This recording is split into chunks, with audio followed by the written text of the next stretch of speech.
Welcome back to Badass One-on-One Offers. We are still in Module 3, where we're talking about how to lead discovery calls. And in this lesson, we are going to discuss the important topic of following up. So how do you follow up after your discovery calls so that your clients don't ghost you? And this is where it's important to note that your follow-up really can make or break your entire sales process. You can have the most impressive client intake process. You can have the most confident and clear and polished discovery calls. You can have the most impressive proposals. But if you do not follow up after you send out those proposals and get the client to really say yay or nay and get the client to close the deal, then you will not have a sale. So your follow-up truly is an important part of this entire process. So the first thing that you need to do in order to have an effective follow-up process is to make sure that you're sending out the proposal quickly after the discovery call. If you can, I really like to see people turn around proposals within 1 to 2 days. And this is much easier, obviously, if you're talking about standardized proposals, or if you have a process that is mostly standardized. But even if you're doing customized proposals, I still like to see people turn around their proposals quickly, because you really want to strike while the iron is still hot and give your prospective clients something real to consider while the call is still fresh on their minds, so that they can keep the process moving forward. The second thing that's important is you want to make a follow-up plan with the client while you're both still on the discovery call. So before you hang up the phone or close the Zoom window, you each need to be clear on when you are going to be touching base again. And normally I like to do it this way. I like to ask them how much time they think they need to decide. So normally when I ask people, where they are in their process or what they need to do to decide, they'll say something like, I need to check my finances, or I need to talk to my spouse, or I need to think about it. And I'll say, totally understand. That's great. I think that's a good thing to do. If I follow up with you on Friday, does that give you enough time to consider your options? And then they'll say yes or no, or I need more time, or my spouse is out of town, and so I need to wait for them to get home.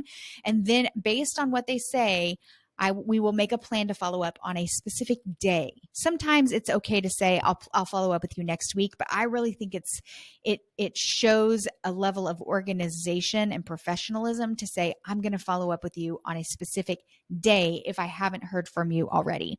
And if you're looking for a starting point, somewhere between 3 to 5 business days is standard. So if you're sending out a proposal on a Monday, you can let them know, I'll plan to follow up with you on Friday if I haven't heard from you. So this is how you formulate a follow-up plan, and it's really important to be clear on that before the discovery call ends.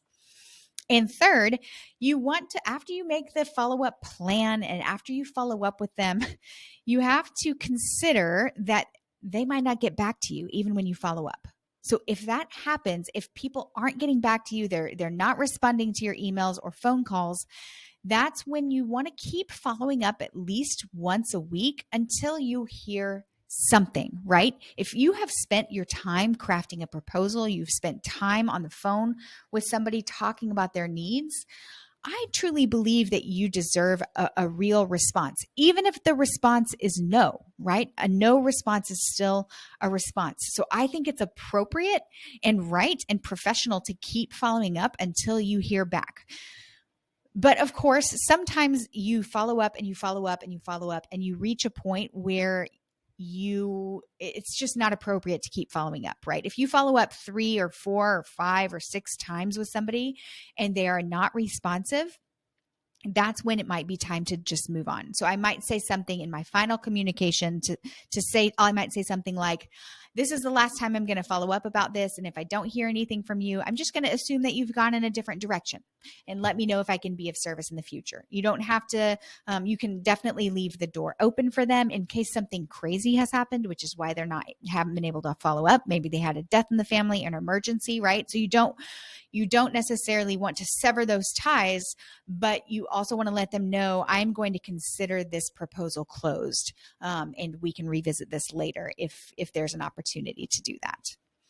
And this is a really good time to remember that following up like this, when you hear me say you need to follow up with somebody every single week until you get an answer, you might think, that's going to be really annoying, or I'm going to bother people. But following up is not annoying.